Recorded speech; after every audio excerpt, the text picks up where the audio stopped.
नमस्कार दोस्तों, आज जिस मूवी के बारे में हम बात करने जा रहे हैं, उस मूवी का नाम है संजय दत्त की मूवी जिसका नाम है भूमि। तो चलिए शुरू करते हैं इसकी स्टोरी के साथ। भूमि सचदेवा जो एक डिज़ाइनर है, अपने सबसे अच्छे दोस्त नीरज माथुर से शादी करने वाली है, लेकिन उसे कम से कम काम से देर से घर लौटने की समस्या है। उसके पिता अरुण सचदेवा एक शराबी जूता बनाने वाले हैं और जूते बेचते हैं, लेकिन दोनों के बीच प्यार भरा रिश्ता है।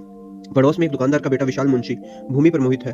उसकी शादी से खुश नहीं है। वह उसका पीछा करता है और एक दिन जब वह जबरदस्ती अपने प्यार का इजहार करने की कोशिश करता है, तो भूमि उसे थप्पड़ मार देती है। विशाल की मुलाकात अपने चचेरे भाई डेढ़ा के गैंगस्टर बॉस धौली से होती है।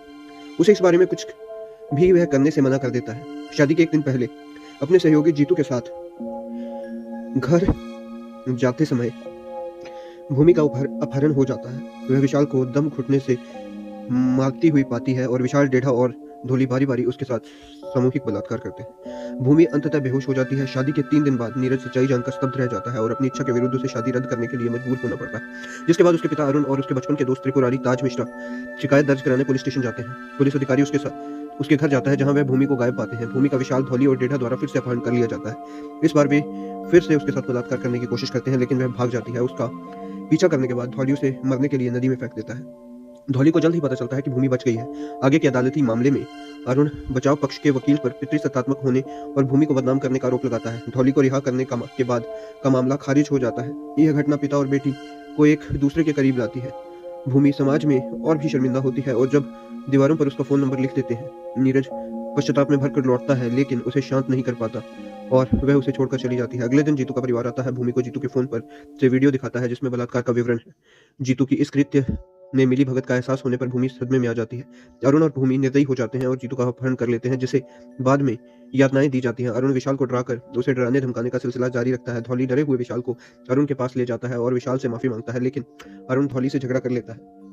अपने 18वें जन्मदिन पर जीतू को अरुण द्वारा उसका गला काटने के लिए मजबूर किया जाता है और उसका शव भगवान टॉकीज में मिलता है, जहां उन्होंने भूमि के साथ बलात्कार किया था। जिस पुलिस अधिकारी ने अरुण की शिकायत दर्ज की थी, वह जीतू की बहन को जिम्मेदार री से मुकरते और खुद को उसकी बहन होने पर कोसते हुए हैरान रह जाता है। अधिकारी अरुण को उसकी चाबी का गुच्छा लौटा देता है और उसके पास पुलिस स्टेशन में था और कहता है कि मैच खत्म होने के बाद कोई भी अपना सामान नहीं छोड़ सकता, जिसका मतलब कि पुलिस अधिकारी जानता है कि अरुण ही हत्यारा है। डेढ़ा भूमि को फिर से धमकाता है कि ताज बीच बचाव करता है, लेकिन लोहे के खंभे से टूटा हुआ अरुण विशाल और डेढ़ा को खत्म करने का फैसला करता है।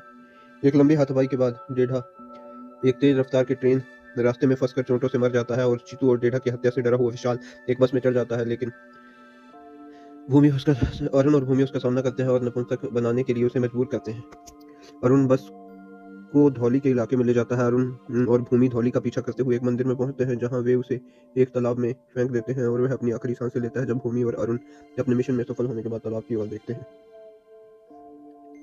तो दोस्तों, ये थी इस मूवी की स्टोरी। आपको कैसी लगी ये जरूर कमेंट बॉक्स में लिखिए। ये था मेरा रिव्यू। मैं मिलता हूँ आपको किसी और मूवी के रिव्यू के साथ। तब तक के लिए बाय।